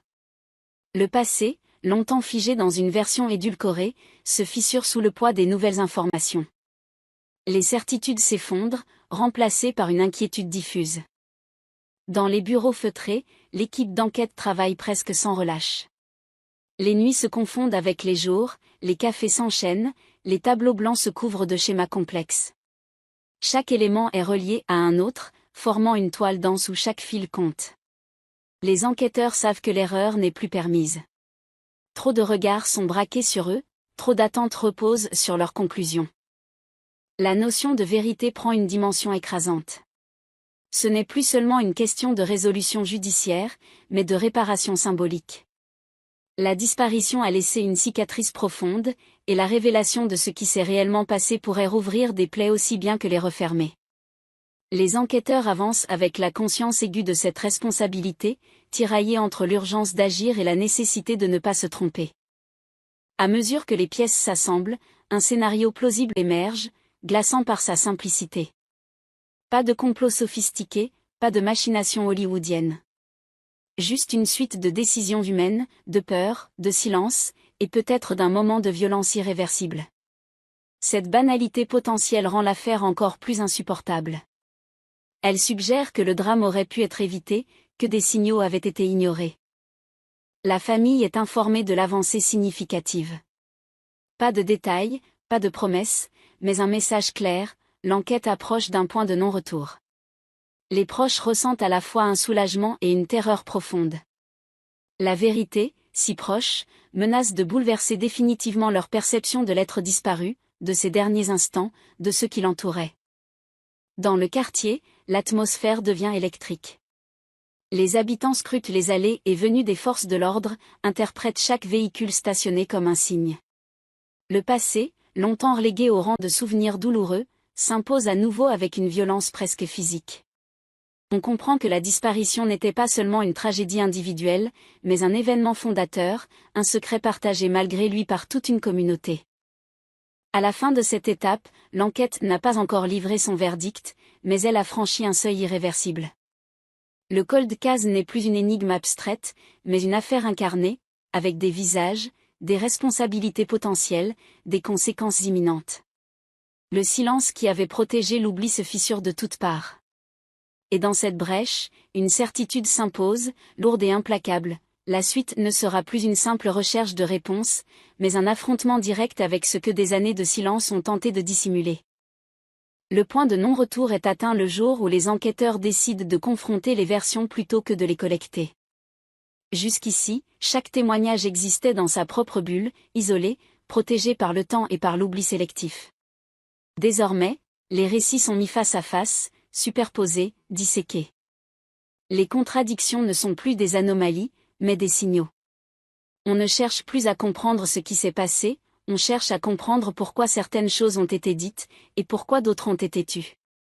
Le cold case change de nature, il devient une enquête sur le mensonge. Les auditions prennent une autre tonalité. Les questions sont plus précises, plus serrées, moins indulgentes. Les enquêteurs n'élèvent jamais la voix, mais chaque silence est prolongé, chaque hésitation laissée en suspens jusqu'à devenir inconfortable. Certains témoins résistent, s'accrochent à des souvenirs figés depuis des années. D'autres commencent à vaciller, pris au piège de leurs propres incohérences. Les regards fuient, les mains tremblent, les phrases se brisent en plein milieu. Le passé, longtemps contrôlé, commence à se fissurer. Un détail, longtemps jugé anodin, devient soudain central. Une heure notée à la va-vite sur un rapport ancien, sans justification claire. À l'époque, personne n'avait pris le temps de la vérifier. Aujourd'hui, elle ne correspond plus à rien. Ni au relevé téléphonique, ni aux déplacements supposés, ni aux témoignages concordants. Cette discordance agit comme un révélateur brutal. Les enquêteurs comprennent que quelqu'un a déplacé le temps, volontairement ou non, pour créer un alibi artificiel. Et cette manipulation, même minime, change tout. La pression monte autour de la personne désormais au cœur des soupçons. Rien d'officiel, rien de public, mais l'atmosphère est lourde. Les policiers observent les réactions, les habitudes, les micro-changements de comportement. Une nervosité nouvelle apparaît, des routines se modifient, des explications sont données sans qu'on les demande. Chaque geste est analysé, chaque mot archivé. Le cold case, autrefois figé, exerce désormais une force gravitationnelle qui attire tout vers lui. Dans la famille de la victime, l'information circule par fragments. On ne dit pas tout, on ne peut pas. Les proches sentent pourtant que l'enquête a changé de vitesse. Les échanges avec les enquêteurs sont plus fréquents, plus graves. Les phrases commencent souvent par « sans entrer dans les détails », mais leur poids est suffisant pour bouleverser des nuits entières. L'espoir se mêle à une peur sourde, celle de découvrir que la vérité implique des visages connus, familiers, peut-être même aimés autrefois. Les médias, de leur côté, commencent à perdre patience. Les rédactions savent que quelque chose se prépare, mais rien ne filtre. Cette absence d'information nourrit les spéculations. Les titres parlent de « tournant majeur », de « développement décisif ». Les commentateurs dissèquent le moindre communiqué officiel, traquant des indices dans le choix des mots. La tension est palpable, nationale. Le cold case n'est plus une affaire du passé, c'est une attente collective suspendue. Les enquêteurs travaillent désormais avec une certitude dérangeante, la vérité est proche, mais elle est dangereuse. Pas seulement juridiquement, mais émotionnellement. Chaque élément nouveau a le potentiel de raviver des conflits anciens, de briser des équilibres fragiles. Certains témoins, conscients de ce risque, se murent dans le silence ou tentent de se rétracter. D'autres, au contraire, semblent soulagés que le poids du secret soit enfin partagé, même partiellement. Une confrontation clé est organisée. Deux versions incompatibles sont mises face à face, sans agressivité apparente, mais avec une précision chirurgicale. Les enquêteurs laissent les contradictions émerger d'elles-mêmes. Les phrases se contredisent, les regards s'évitent, les justifications deviennent de plus en plus complexes. À un moment précis, un détail échappe au contrôle, une phrase de trop, un aveu involontaire. Rien d'explosif, mais suffisamment pour confirmer ce que l'équipe soupçonnait, le récit officiel ne tient plus. À partir de là, tout s'accélère. Les autorisations sont demandées, les procédures enclenchées. Chaque décision est validée à plusieurs niveaux, tant l'enjeu est élevé. Le cold case, classé depuis des années, s'apprête à franchir une étape que beaucoup n'osaient plus imaginer. Les enquêteurs savent que la moindre erreur pourrait anéantir le travail accompli. La rigueur devient obsessionnelle, presque paralysante. Dans le quartier, l'atmosphère est lourde, presque irrespirable. Les habitants sentent que quelque chose se prépare, sans savoir quoi exactement. Les conversations s'interrompent à l'arrivée d'un inconnu, les portes se ferment plus tôt. Certains évitent de sortir le soir, d'autres cherchent au contraire à être présents, à observer, comme si assister au moment décisif pouvait donner un sens à des années de rumeurs et de peurs diffuses. Le passé est partout, dans les regards, dans les silences, dans les rues familières soudain hostiles. La famille de la victime est prévenue qu'une étape majeure approche. Pas de date, pas de détails, seulement une phrase lourde de sens, les prochains jours seront importants. Cette attente est presque insupportable. Chaque sonnerie de téléphone provoque une montée d'adrénaline, chaque heure qui passe sans nouvelles est une épreuve. Les proches oscillent entre le désir de savoir et la crainte de ce que cette connaissance pourrait détruire. Les enquêteurs, eux, avancent avec une lucidité glaciale. Ils savent que la résolution d'un cold case n'est jamais une victoire simple. Elle apporte des réponses, mais aussi des conséquences irréversibles. Elle expose des responsabilités, parfois longtemps dissimulées, parfois partagées.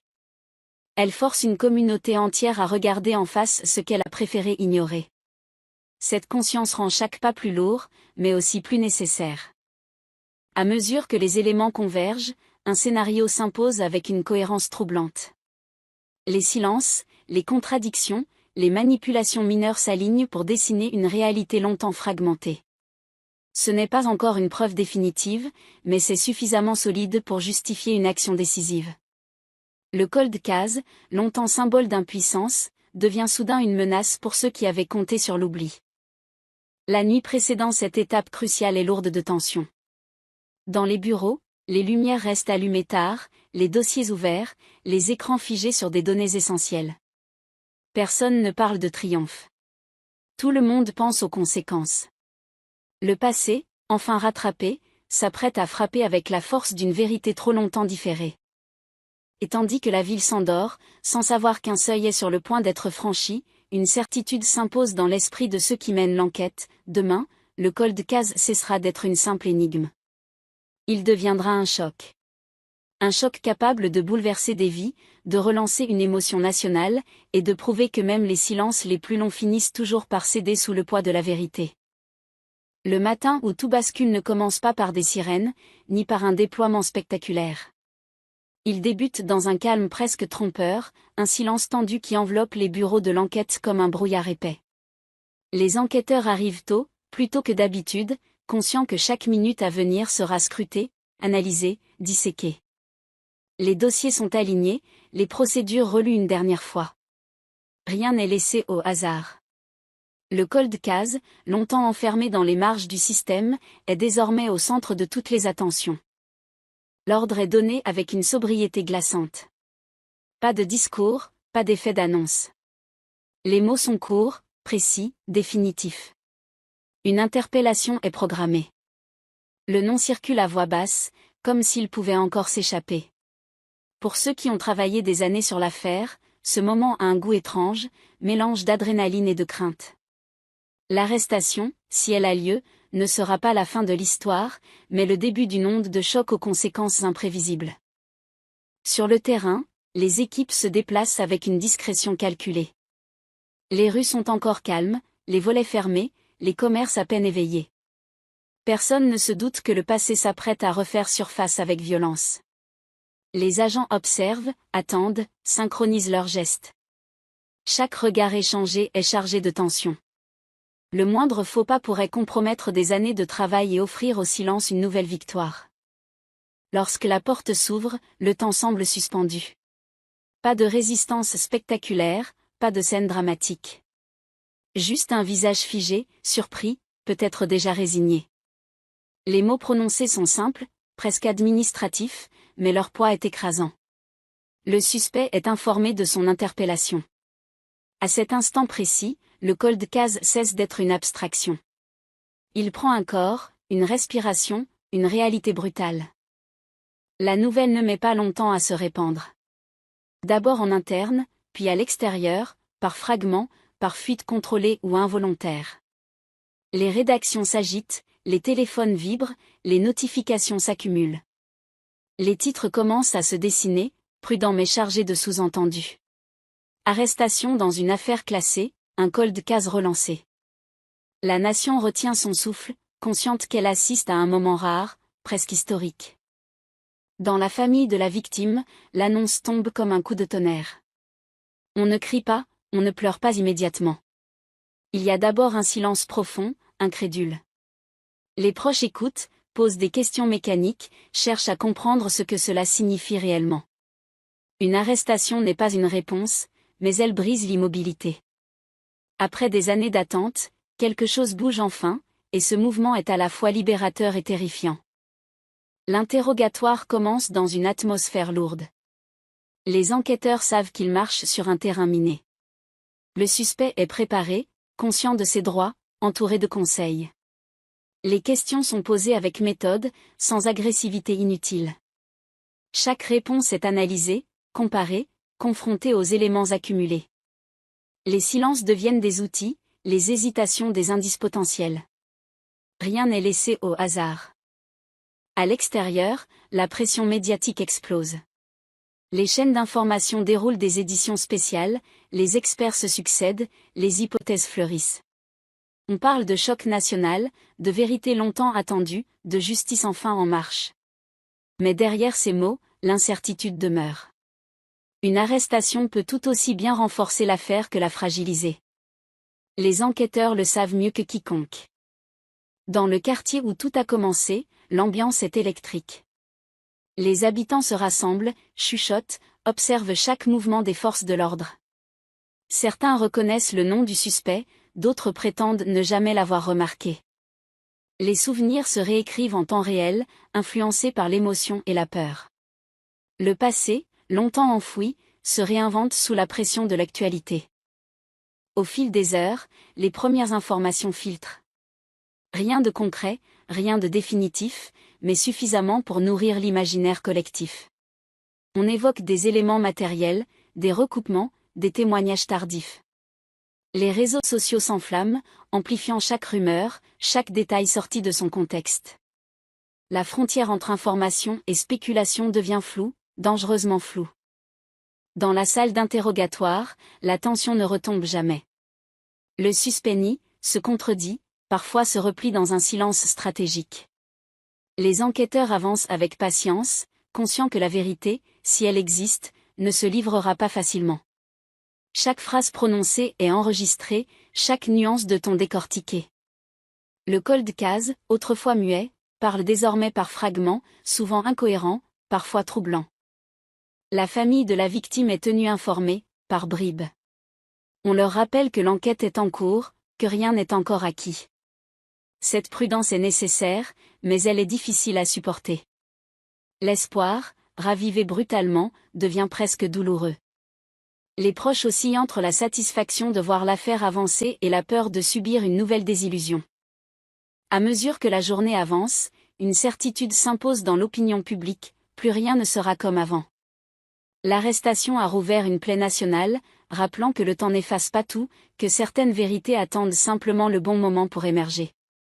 Le cold case, longtemps symbole d'échec, devient un miroir tendu à la société, révélant ses failles, ses silences, ses compromis. Pour les enquêteurs, la satisfaction est absente.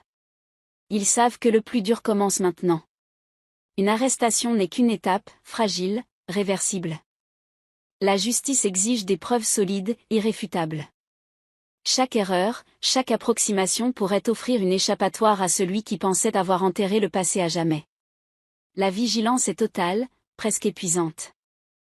Lorsque la nuit tombe, les lumières des bureaux restent allumées. Les dossiers s'empilent, les stratégies se réajustent. Le cold case, enfin réveillé, exige toute l'attention, toute l'énergie, toute la rigueur possible. Personne ne parle de conclusion. Tout le monde parle de responsabilité. Et dans ce silence nocturne, chargé de fatigue et de tension, une pensée obsède ceux qui ont consacré des années à cette affaire. L'arrestation n'est peut-être que le début d'une vérité bien plus complexe, bien plus dérangeante que tout ce que l'on avait imaginé.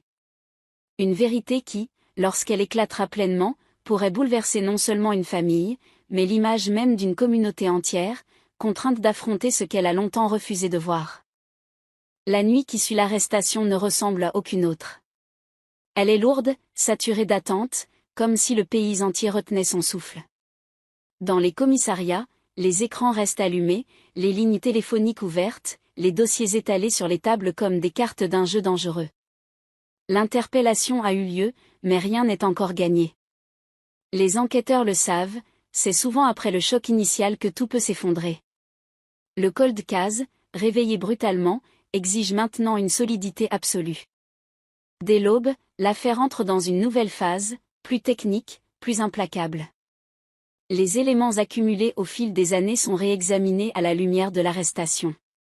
Ce qui paraissait secondaire devient central, ce qui semblait décisif est parfois relégué au second plan.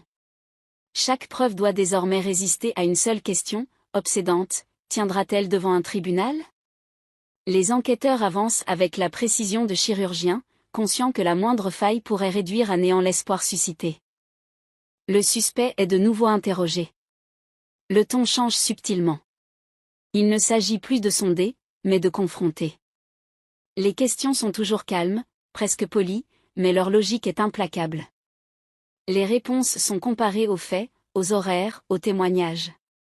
Les contradictions s'accumulent, parfois minuscules, parfois flagrantes. Le suspect tente de reprendre le contrôle, ajuste son récit, modifie des détails. Chaque ajustement est noté, archivé, transformé en pièces potentielles à charge. Pendant ce temps, les experts travaillent dans l'ombre. Les analyses scientifiques se multiplient, exploitant des techniques inimaginables au moment de la disparition. Des traces conservées pendant des années sont enfin exploitables. Les résultats arrivent par vagues, jamais définitifs, toujours nuancés. Les enquêteurs apprennent à lire entre les lignes, à comprendre ce que la science suggère sans jamais l'affirmer totalement. Dans un dossier aussi ancien, même une probabilité devient un événement. La famille de la victime vit ces heures dans un état de tension permanente. Les informations arrivent lentement, filtrées, volontairement prudentes. On leur explique que l'arrestation ouvre des perspectives, mais qu'elle ne garantit rien. Cette retenue est nécessaire, mais elle est cruelle. Après tant d'années d'attente, l'envie de croire est presque irrésistible. Les proches oscillent entre l'espoir d'une vérité enfin révélée et la peur d'une chute brutale, d'un retour au silence. Dans l'espace public, l'émotion ne retombe pas. Les débats se multiplient, les plateaux télé se remplissent de spécialistes, d'anciens enquêteurs, de psychologues. On dissèque le profil du suspect, on revisite chaque détail de l'affaire. Certains parlent déjà de culpabilité, d'autres appellent à la prudence. La société se divise, tiraillée entre le désir de justice et la crainte d'une erreur irréparable. Le cold case devient un miroir des attentes et des peurs collectives. Les enquêteurs ressentent cette pression comme un poids constant. Chaque décision est désormais scrutée, commentée, parfois critiquée avant même d'être comprise. Ils savent que l'opinion publique peut être un allié comme un adversaire redoutable. Pourtant, ils avancent, guidés par une seule obsession, établir des faits, rien que des faits. Dans cette affaire, la vérité ne peut pas être approximative, elle doit être indiscutable. Une reconstitution partielle de la nuit de la disparition est envisagée. Pas pour le spectacle, mais pour tester la cohérence des récits. Les lieux sont revisités, les distances mesurées, les durées chronométrées. Les enquêteurs découvrent que certaines actions décrites comme impossibles sont en réalité réalisables, et que d'autres, présentées comme évidentes, ne tiennent pas face aux contraintes du réel. Cette confrontation avec la réalité physique bouleverse plusieurs certitudes. Le suspect, confronté à ces éléments, montre des signes de fatigue. Les silences s'allongent, les réponses deviennent plus évasives. Parfois, une colère sourde affleure, parfois une lassitude profonde. Les enquêteurs observent, notent, attendent. Ils savent que les moments de faiblesse peuvent être révélateurs, mais ils savent aussi que la pression excessive peut fermer définitivement la porte à toute vérité. Dans le quartier, l'arrestation continue de produire ses effets. Les voisins se remémorent des détails oubliés, parfois déformés par le temps et l'émotion.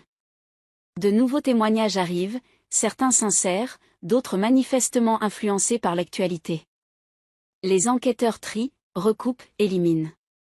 Le bruit est intense, mais au milieu de ce chaos, quelques informations se distinguent par leur cohérence troublante. Les jours passent, rythmés par les auditions, les analyses, les réunions stratégiques. La fatigue s'installe, mais personne ne ralentit. L'équipe sait que cette fenêtre est cruciale. Si la dynamique se brise, le cold case pourrait replonger dans l'ombre, cette fois définitivement. Chaque heure compte, chaque décision peut faire basculer l'affaire d'un côté ou de l'autre. La famille reçoit un message qui, sans être une promesse, marque une étape symbolique. On leur dit que l'enquête progresse, que certains éléments se consolident. Les mots sont choisis avec soin, mais leur impact est immense.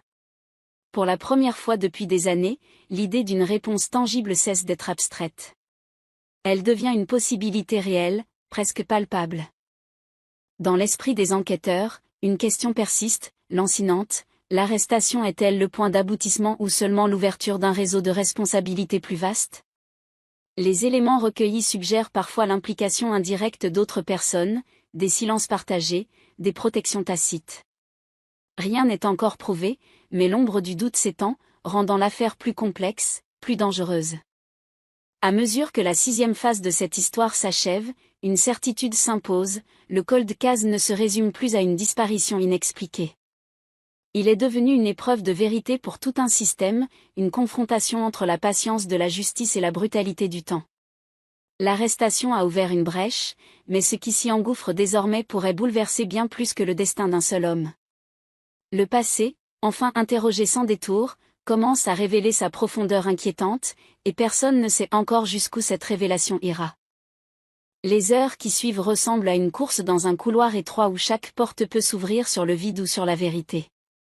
L'arrestation a relancé l'émotion nationale, mais elle a surtout déclenché quelque chose de plus discret, plus corrosif, la peur.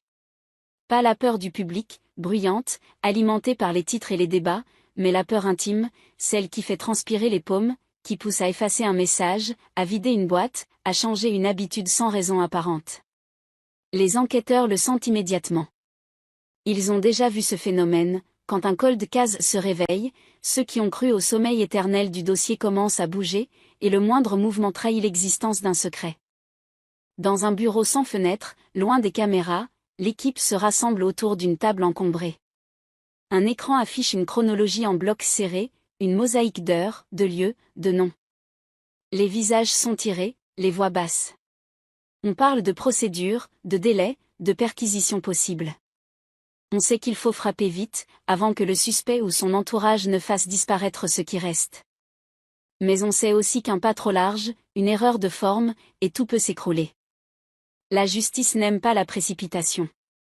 Le cold case, lui, n'a jamais aimé la lenteur. Le premier signal arrive comme une étincelle dans la nuit, une anomalie minuscule dans un ancien relevé, un détail que personne n'avait cherché parce qu'on ne savait pas quoi chercher. Une transaction banale, un mouvement sans importance à l'époque, qui prend aujourd'hui une autre signification. Ce n'est pas une preuve de meurtre, pas un aveu, rien d'aussi net. C'est simplement quelque chose qui ne colle plus, un grain de sable dans une machine restée immobile trop longtemps. Les enquêteurs le repèrent, se regardent, et comprennent qu'ils viennent peut-être de mettre le doigt sur un mécanisme caché. Ils relancent aussitôt des vérifications. Les écrans se remplissent de lignes, de dates, d'adresses. Les archives numériques s'ouvrent comme des tiroirs qu'on croyait vides. Les enquêteurs travaillent au scalpel, coupant dans le bruit, isolant le plausible, laissant les hypothèses s'effondrer une à une. La fatigue mord, mais personne ne s'arrête. Chaque minute perdue peut être une minute offerte à l'effacement. En parallèle, une autre pression s'installe, celle des témoins. L'arrestation a brisé un tabou, et les langues commencent à se délier, parfois par courage, parfois par intérêt, parfois simplement parce que l'air est devenu irrespirable. Des appels arrivent. Des gens affirment avoir toujours su. D'autres demandent l'anonymat avant même de parler. Les enquêteurs savent que beaucoup mentent, exagèrent, se trompent. Mais ils savent aussi que dans ce flot de bruit, une information pure peut surgir, fragile, et changer tout le dossier. Un ancien voisin, voix tremblante, lâche une phrase qui tombe comme un coup près. Il y avait une odeur, cette nuit-là, une odeur étrange, persistante, qui n'avait rien à faire dans une rue résidentielle. Il ne l'avait jamais dit, parce qu'il se sentait ridicule, parce qu'on lui avait déjà demandé tant de choses, parce que personne ne lui avait donné l'impression que ça comptait. Les enquêteurs ne réagissent pas, ne montrent rien. Ils notent. Ils relient. Une odeur n'est pas une preuve, mais c'est un fil. Et parfois, un fil suffit. Le suspect, lui, se ferme. Les premières auditions ont révélé des fissures, mais maintenant il semble avoir choisi une stratégie, le silence intelligent. Il répond par des phrases courtes, évasives, parfois avec une politesse glaciale. Il réclame des pauses, boit de l'eau, regarde l'horloge. Les enquêteurs observent son comportement comme on observe un animal qui a compris qu'il est encerclé. Ils attendent l'erreur, la micro-contradiction, le mot de trop. Ils savent que la vérité peut surgir au détour d'un détail, d'un réflexe, d'une irritation. La famille de la victime vit au rythme des notifications et des portes closes. On leur parle par fragments, toujours avec cette prudence qui ressemble à une cruauté. On leur dit que ça avance, que des vérifications sont en cours, qu'il faut préserver l'intégrité de l'enquête. Ils acquiescent, parce qu'ils n'ont pas le choix, mais leur esprit se déchire. Ils ont attendu des années. Et maintenant que le dossier respire enfin, chaque heure sans réponse ressemble à une provocation. Dans les médias, la frénésie atteint un niveau presque hystérique. Les chaînes tournent en boucle sur les mêmes images, les mêmes cartes, les mêmes visages floutés. Les présentateurs parlent de « révélations imminentes », les experts construisent des profils psychologiques sur des miettes. Les réseaux sociaux font pire, ils accusent, ils condamnent, ils inventent. Un nom circule, puis un autre, puis des dizaines. Des familles innocentes reçoivent des menaces. La communauté, déjà fragilisée, commence à se déformer sous la pression, comme un métal chauffé à blanc. Les enquêteurs doivent travailler avec ce bruit permanent en arrière-plan, et pourtant ils avancent. Une perquisition est obtenue. Le document, tamponné, signé, représente une victoire silencieuse. C'est une permission d'entrer dans le présent pour y chercher le passé. Quand ils arrivent sur place, ils savent que tout a peut-être déjà été nettoyé, trié, vidé. Mais ils savent aussi que les gens ne sont jamais parfaits. Il reste toujours quelque chose. Un oubli. Un objet relégué. Une trace qu'on ne sait pas voir. La maison, ou l'endroit visé, est ordinaire au point d'en être inquiétant. Des murs neutres, des meubles fonctionnels, une vie en apparence banale. Les agents entrent avec méthode. Ils photographient. Ils numérotent. Ils ouvrent des tiroirs, des boîtes, des sacs. Ils inspectent les recoins, les plafonds, les plaintes. Ils cherchent le mensonge dans la matière. Et dans un espace qui semble d'abord vide d'histoire, ils trouvent un élément qui oblige tout le monde à s'arrêter, un objet conservé, rangé, presque protégé. Pas forcément celui qu'on attendait, pas forcément incriminant au premier regard, mais trop particulier pour être là par hasard. Le temps se dilate. Un expert examine, porte des gants, ne touche qu'avec une délicatesse extrême. Les enquêteurs se taisent. Ils savent que ce moment est fragile, que l'excitation peut fausser l'analyse. Ils laissent la science parler, même si elle parle lentement. On scelle l'objet. On l'emporte. On remplit les formulaires. Chaque geste est une promesse, cette fois, on ne perdra rien. Dans la salle d'analyse, plus tard, l'attente devient presque insupportable. Les résultats ne tombent pas comme dans les films. Ils se construisent. Ils demandent des heures, des comparaisons, des confirmations. Les enquêteurs tentent de ne pas imaginer, mais l'imagination est un piège qui se tend tout seul. Ils pensent à la victime. À ses derniers instants. À ce que cela signifie si l'objet est lié à elle. À l'impact que cela aura sur la famille. À la violence du retour de réalité. Les auditions reprennent avec une tension nouvelle. Le suspect ne sait pas encore ce qui a été trouvé, mais il sent que quelque chose a changé. Son regard se durcit. Il pose des questions sur les procédures, sur ce qu'on lui reproche exactement. Les enquêteurs restent vagues, comme la loi le leur permet. Ils gardent l'avantage. Ils veulent voir la réaction quand ils lâcheront un détail, juste un, suffisamment pour fissurer sa façade. Ils savent qu'un mensonge est souvent moins stable qu'une vérité. Ils se tordent, ils cherchent l'équilibre, ils craquent. Un autre témoin se présente, inattendu, tardif, presque irréel. Quelqu'un qui n'était pas au centre du dossier, quelqu'un que personne n'a jamais considéré comme important. Il dit avoir vu quelque chose, cette nuit-là, à une heure précise. Il décrit une scène simple, une silhouette, un véhicule, une lumière brève. Rien de spectaculaire. Mais son récit s'aligne avec la nouvelle chronologie et avec un point qui obsédait les enquêteurs depuis des semaines. La cohérence est troublante. Trop troublante pour être ignorée. À ce moment-là, l'enquête prend une dimension plus dangereuse. Parce que si ce témoin dit vrai, alors l'affaire ne se résume plus à une disparition. Elle devient une séquence d'actions délibérées. Une décision. Un transport. Une volonté de dissimuler. Et cette volonté implique une psychologie froide, calculatrice, capable de tenir le silence pendant des années. La communauté, qui espérait une explication simple, commence à comprendre que la vérité pourrait être plus sombre que tout ce qu'elle avait imaginé. La famille est convoquée. Pas pour une déclaration publique, pas pour une cérémonie. Juste pour un échange. Le visage des proches se ferme dès qu'ils entrent dans le bureau. Ils ont appris à lire les nuances, à détecter la gravité dans un simple « asseyez-vous ». On leur parle avec prudence, mais aussi avec une franchise nouvelle. On leur dit qu'il y a des éléments concrets, que l'enquête progresse, que certaines hypothèses se confirment. Les mots « preuve » et « probable » flottent dans l'air comme des lames. Les proches ne pleurent pas tout de suite.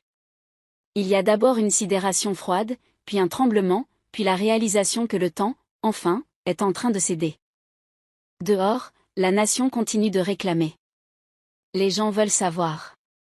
Ils veulent des détails, un nom, une photo, un récit. Ils veulent que l'histoire se boucle, comme on referme un livre. Mais un cold case n'est pas un livre. C'est une plaie. Et quand on la rouvre, elle saigne. Elle éclabousse. Elle révèle des couches qu'on ne soupçonnait pas. Dans la dernière partie de cette séquence, un appel arrive sur la ligne directe de l'équipe. Pas un appel anonyme de curiosité. Pas une rumeur.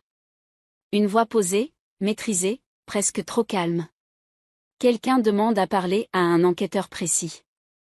Il ne veut pas expliquer pourquoi au téléphone. Il dit seulement qu'il détient une information qui doit être dite maintenant. Les mots sont simples, mais ils frappent comme un avertissement. La personne refuse de donner son nom, puis ajoute, juste avant de raccrocher, une phrase qui glace le sang, il y a une chose que personne n'a jamais cherchée au bon endroit. Le silence qui suit est total. Dans le bureau, personne ne bouge pendant quelques secondes. Les regards se croisent, lourds de cette sensation rare, celle d'être au bord d'un précipice. Les enquêteurs savent que ce genre d'appel peut être une manipulation, un piège, une vengeance. Mais ils savent aussi que parfois, la vérité arrive sous forme de menaces ou de confessions déguisées. Ils notent l'heure, la tonalité, la durée. Ils relancent le numéro. Rien. Et tandis que la nuit tombe une nouvelle fois sur la ville, que les écrans continuent de tourner et que les rues se vident, l'enquête se retrouve suspendue à cette phrase, à cette promesse obscure d'un bon endroit jamais exploré. Le cold case, déjà réveillé, semble maintenant prêt à arracher sa vérité de force, comme si le temps lui-même, fatigué de se taire, avait décidé de parler enfin mais à sa manière, brutale, imprévisible, capable de transformer une arrestation en simple prélude à quelque chose de bien plus vaste, bien plus dérangeant, et peut-être, pour ceux qui ont vécu toutes ces années dans le confort du silence, bien plus dangereux que tout ce qu'ils avaient redouté. La phrase tourne en boucle dans la tête des enquêteurs comme un écho empoisonné, une petite sentence calme qui contient pourtant tout l'orage, personne n'a jamais cherché au bon endroit. Elle arrive au milieu de la nuit, elle s'accroche au mur, elle s'infiltre dans le moindre interstice du dossier, et soudain le cold case n'est plus seulement une affaire de preuves, de procédure et de chronologie, c'est une chasse au lieu, à l'endroit exact où le passé a été rangé pour ne plus jamais être retrouvé. Dans le bureau, il y a ce silence lourd, cette sensation qu'une main invisible vient de pousser une pièce essentielle sur l'échiquier. Les regards se croisent. Ils savent que l'appel peut être un piège. Ils savent aussi que les pièges, parfois, sont la forme la plus cynique d'une confession. Ils ne perdent pas une minute à discuter de ce qu'ils aimeraient croire. Ils discutent de ce qu'ils peuvent vérifier. La voix au téléphone n'a pas donné de nom, mais elle a donné un rythme, une intention, une nervosité maîtrisée. Ils réécoutent l'enregistrement, non pas pour entendre des mots, mais pour entendre l'absence de panique, cette manière de contrôler sa respiration comme quelqu'un qui a répété. Un enquêteur note que le timbre n'est pas celui d'un curieux, ni d'un fou. Un autre remarque une micro-hésitation au moment d'évoquer le bon endroit, comme si prononcer cette expression coûtait quelque chose. Rien de scientifique, rien de probable. Mais dans un dossier où tout a longtemps manqué, l'intuition devient une lampe torche dans un tunnel. Le matin arrive trop vite, avec une lumière pâle et une tension qui ne retombe pas. Sur le papier, il faut des autorisations. Il faut des raisons. Il faut des décisions validées. Dans la réalité, il faut agir sans offrir à quiconque le temps de nettoyer davantage.